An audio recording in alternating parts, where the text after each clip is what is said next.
We're Michael and Fern. We ditched the 9 to 5, sold our house and all of our belongings, and we now travel full time in our American RV with our two dogs, Max and Jet. A big one this week as we show you our full off-the-grid system upgrade. Good morning, we are on our way down to collect the van today. We've just got in the car, we've got a 2-hour drive ahead of us, and we're going to go pick up our van after it's had all of its upgrades, solar panel, batteries, new inverter. Full so Victron setup, so I'm we're absolutely buzzing to see it, yeah. I think I've forgotten that it's getting upgraded, to be honest. Like, it feels like we've just not had it for so long. It's been like 2.5. Yeah, 2.5 weeks. Over 2.5 weeks. We thought it was only going to be in for a week, so we're very excited to go and pick it back up. Yeah, I forgot what it's like living in the van. So, yeah. Let's go. We stopped at Winchester Services to get some food. We ended up going for a pret a manger. We just stopped here. I feel so sick because Fern's driving. Not because of Fern's driving, probably is a bit because of my driving. This is why when anyone asks me if I'm going to drive the RV, the answer is a straight up no. Like, there's not even any point getting my license because Michael is the worst passenger ever. He just says that he feels sick constantly. Yeah, he's like, oh, I'm not even going to film myself because I'm so dramatic, but I don't care. I do feel really sick. I don't like it. Jet has came with us. Here he is. Max doesn't come. Jet comes because Max hates the car. Like, he literally knows when we're going in the car. He just like shakes and hides. So, but Jet hates being left. But he doesn't do that in the RV, which is quite funny. Yeah, it's strange. Oh, we made it. I feel ill. I don't feel ill at all. Right, we're gonna go see where the van is. I feel like I forgot what it looks like at this stage, but we're just walking around the corner.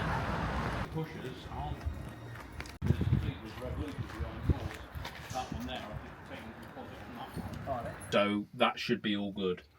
That's an automatic changeover. Right, we're in the midst of chaos here. Michael's got the mattress through so that we can actually show you guys the upgrades in a minute, but we're just making some breakfast first. So we've got a little bit of porridge and... a lot of maple syrup. Oh yeah, a lot of maple syrup on Michael's. Hey. Looks good though. Porridge with strawberries and maple syrup. Right, so we've had the van for 2 days now. We wanted to try everything out, make sure it was all working and how it worked, and yeah, but AD, thanks to AD at ABM, they've been amazing, and the work he's done is just unreal, and he just knows his stuff. So he took us through kind of how to work everything and how it all looks, how it all works, and thank you to him. As you know before, we had two 100 amp hour lead acid batteries in the front and a wee small engine battery that were just gubbed. They were completely done in. So I think you've seen in the vlog before, we like stopped at an Asda car park, left like one tiny light on, and it drained all the batteries. The solar also, we had one solar panel, unsure how many wattage that was even putting in, if it was even doing anything. The boost button didn't work. So yeah, the off-grid, any capabilities were just rubbish. We couldn't do anything. So this has just been so long awaited, and I'm buzzing for it. First of all, we've got a full Victron setup. So every single piece of kit we've got is Victron. And Victron are one of the best. I think there's some other good makes out there, but yeah, they didn't sponsor us or anything. We just paid like for all this stuff, and we'll go over the costs as well. But it is expensive a wee bit, but it's so worth it for the quality you get in the build. It's just unreal. So yeah, 3 100 amp hour batteries. Went for the 3 because that's like the most that we can get. The amount of solar panels on the roof, we've got 10 solar panels on the roof. Victron as well, Victron solar panels that feed into these batteries.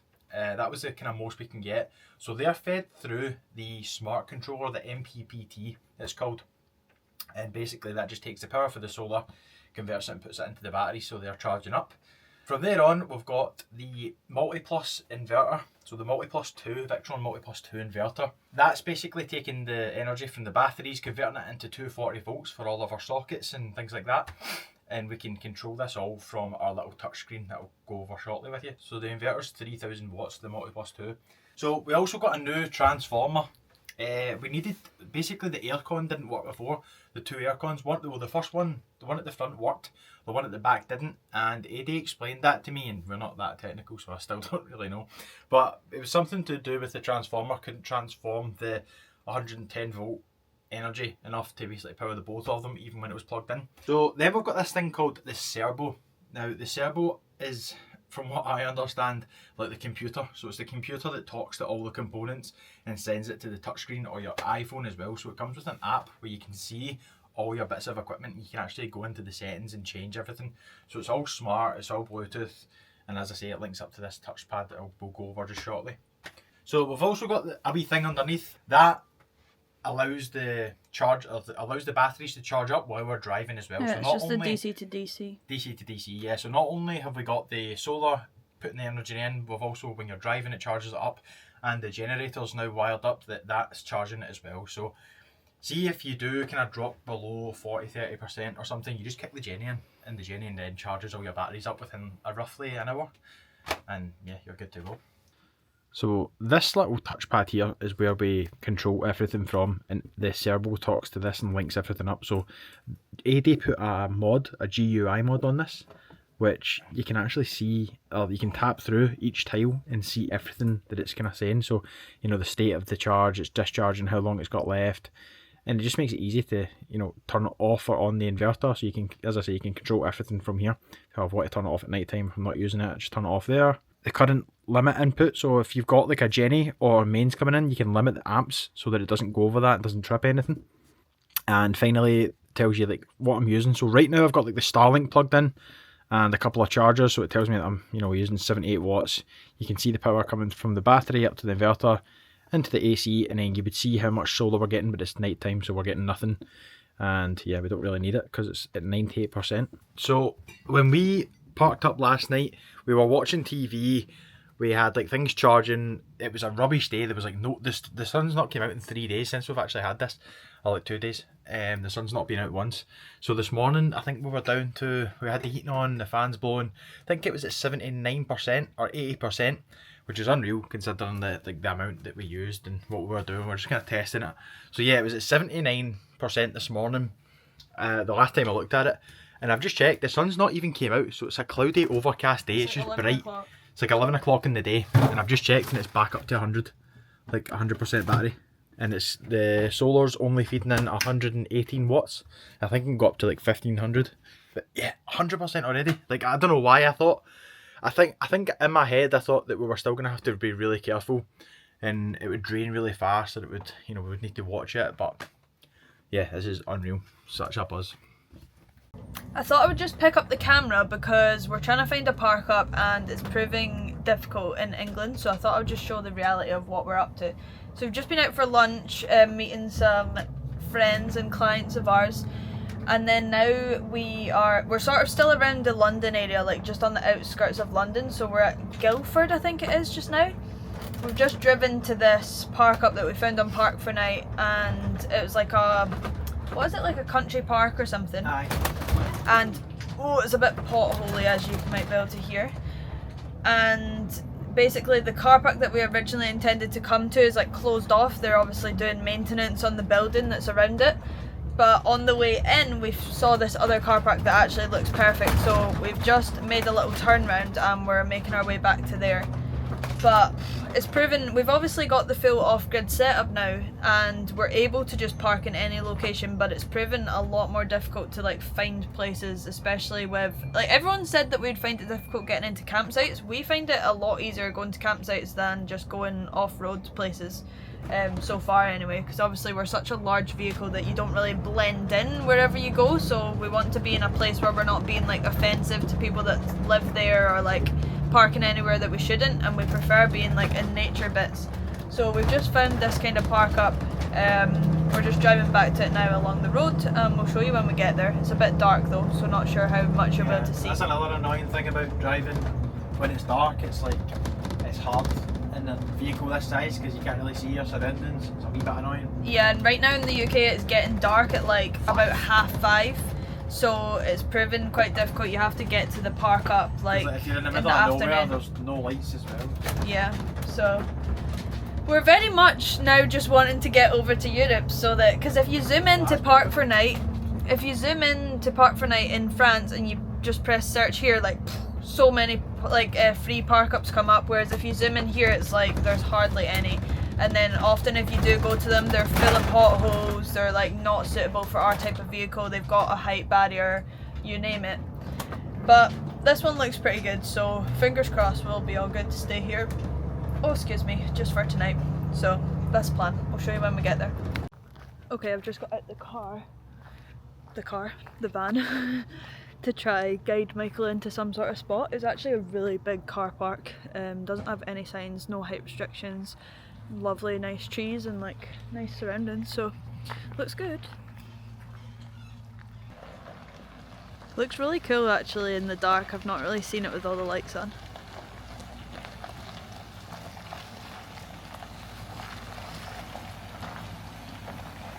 Quite on a downward hill here, I think. Might be okay once we've got the jacks. I think I'm supposed to be guiding, so I better go guide. Okay, we did park, but now we're on a bit of a level, so we're scouting the car park in the dark, trying to find the most level bit. No, we weren't on a level, we were on a bit of an angle, sorry. So we're trying to find the most level bit. So that's what we're up to now. The joys of trying to find the level ground. This is the place. It's a National Trust site, Clarendon Park. There you go. So when I was looking all this stuff up on YouTube, I mean, I'm a little bit technical minded, but I was like, what do I need to run my stuff? And I just wanted like a general idea, so I'm going to try and give you a general idea of what it would take to run what you need it for. So I've got like a computer that I need for work. I've got like chargers, the lights, the pump for the DC, the slide outs, and I was thinking, right, how much is this all going to take? So I'm going to add a few things on and kind of show you how fast it drains, because I'm so impressed of how long it actually lasts. Last night, for example, we had the TV running. For some reason in my head, I think it's just going to drain straight away. I've been so paranoid. But yeah, we had like the TV on last night. I ran the computer for a while, a few other things, chargers, blah, blah, blah. And it was only, I woke up and it was like 79%. I was like, I'm banging, man. Right, we're going to turn a few things on and see how much load they draw, just so that you can roughly see like for each kind of device that we've got. I've got quite a big computer. It's like quite a powerful PC because of the work I do with editing and stuff. So I'll turn that on and we'll turn the TV on as well. And so we're at 77 watts, which is the Starlink, a charger, and I think maybe we've got the what TV's capability? on standby. We could do 3,000 watts all at one time. Yeah, but not really. Like right. 3,000 is like the max. I'm pretty sure. Like, should we turn everything that we own on and see how much it goes to? No. Why not? I might tell do stuff. that freaks me out. Michael's still got battery anxiety. Actually, do you know, that's exactly what I've got. I've got battery anxiety. Did you? So when we looked at it a second ago, it was at like 70, 80. Now it's, as the PC's booting up, as you can see, it's gone all the way up to like 300 and odd watts. But as it sort of settles down, it should level off. That's a screen and PC on. Like usually it spikes a little bit and then levels off. It varies quite a lot, but about 330. It is quite cool though that you can be, like, we're in the middle of a car park, middle of nowhere pretty much, and we've just got like my PC running, the TV running, we've got Starlink on. It's so cool. You just watch Netflix in the middle of nowhere. I love it. I love it. Today. It's not a toy. Okay, we're testing the batteries out to their limit now. I'm running the air fryer so that I can make a little bit of toast in there. While I'm on the subject of toast actually, let me know if you have a motorhome, if you've got a toaster or how you make toast. Because we've not got a toaster yet. I've also seen those like hob kind of toaster things before, so I don't know if anyone's got one of them or if you just make toast in the air fryer like us. I personally prefer having less appliances out on the worktop, and we don't really have that much cupboard space left to be storing like toasters and kettles and all that. We just have like a hob kettle just now. So let me know in the comments how you make toast, because I'm not sure the air fryer is the best option, but we do have toast, so it's all good. So the thing that I'm most buzzing about since we picked up the van, I was basically just asking Eddie, like, so can we just turn on the water now and we don't need to worry about the batteries running down? He was like, yep, you can just turn on the water. Like, we don't even need to have the inverter or anything on when we're turning on the water, the heating, anything like that. So we used to not even be able to go to bed overnight and have the heating on because it would just run down the battery and we would be broken down. So now we can have the heating on overnight, we can run the water whenever we like.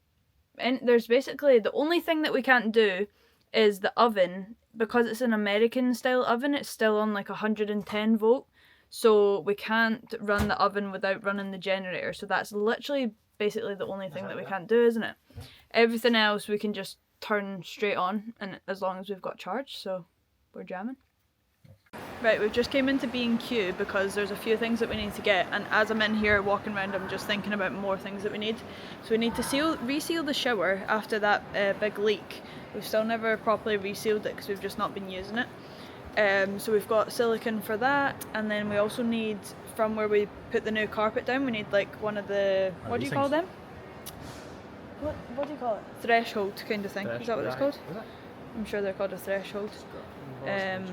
So yeah, we need to find one because the carpet's quite a lot thicker than the wood floor, like the laminate underneath, so we're going to find one that can go between the two quite nicely.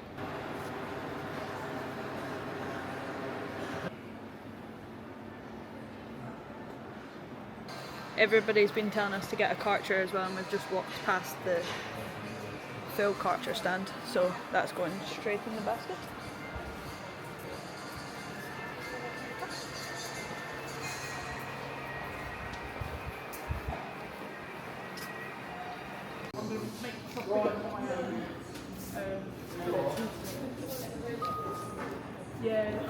Thank you to yous who recommended the Karcher window vac thing. It's top notch. That's exactly what we needed, to be honest. Oh yes.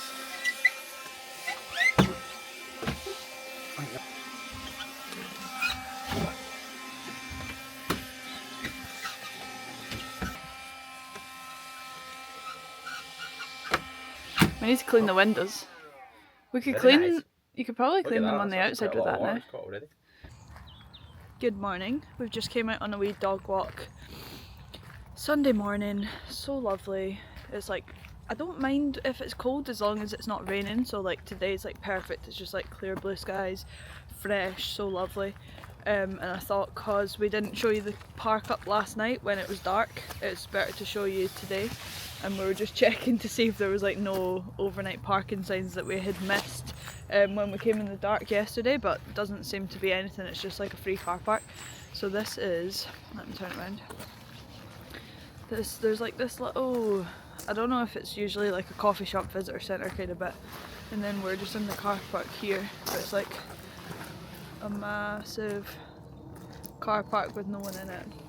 And then if you walk around the corner you can see our van.